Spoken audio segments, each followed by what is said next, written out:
বলো কোথায় যাচ্ছ তোমরা সবাই? এখন যাচ্ছি নন্দগাঁও। এটা পুরোটাই নন্দগাঁও। আমরা এখন নন্দ বাবার মন্দিরে।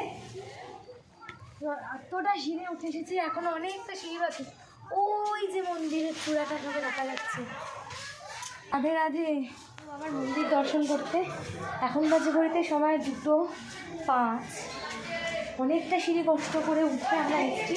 কষ্ট তো করতেই হবে, নাহলে কি আর প্রভুর কাছে পৌঁছানো যায়? এই হলো নন্দভবন, যা নন্দ বাবার নির্মিত, যা বৃন্দাবনের এক অত্যাধিক পবিত্র স্থান। আর এই হলো সেই ভবনের প্রবেশদ্বার। চলো তোমাদেরকে দর্শন করাই। আমরা যখন পৌঁছেছিলাম তখন দুপুর 2:05 বেজে গিয়েছিল, তাই মন্দিরের মূল গর্ভগৃহ বন্ধ হয়ে গিয়েছিল। আর মূল গর্ভগৃহে ভিডিও করার পারমিশন নেই, তাই বাইরে ততটাই তোমাদের দর্শন করাচ্ছি বন্ধুরা, যতটা আমি দর্শন করতে পেরেছি। তোমরা সবাই জানো শ্রীকৃষ্ণ জন্মগ্রহণ করেছিলেন মথুরাতে কংসের কারাগারে। তারপরে তাকে বাসুদেব নিয়ে আসেন গোকুলে। গোকুলে কিছুদিন থাকার পরে কংসের অত্যাচার সহ্য করতে না পেরে নন্দবাবা পাহাড়ের চূড়ায় এই ভবনটি নির্মাণ করেন। তারপরে বাকি সময় শ্রীকৃষ্ণ এই ভবনে কাটিয়েছিলেন, শৈশবে লীলা করেছিলেন।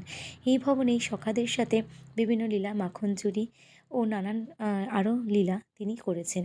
আর এই হলো সেই ভবন থেকে পুরো নিচে শহরটি দৃশ্যমান। আমার তো ভেবেই ভীষণ ভালো লাগছে বন্ধুরা, এই সেই স্থান যেখানে আমাদের প্রভু লীলা করেছিলেন। এই স্থানের বিভিন্ন কোণায় কোণায় প্রভু স্পর্শ রয়েছে। রাধে রাধে বন্ধুরা।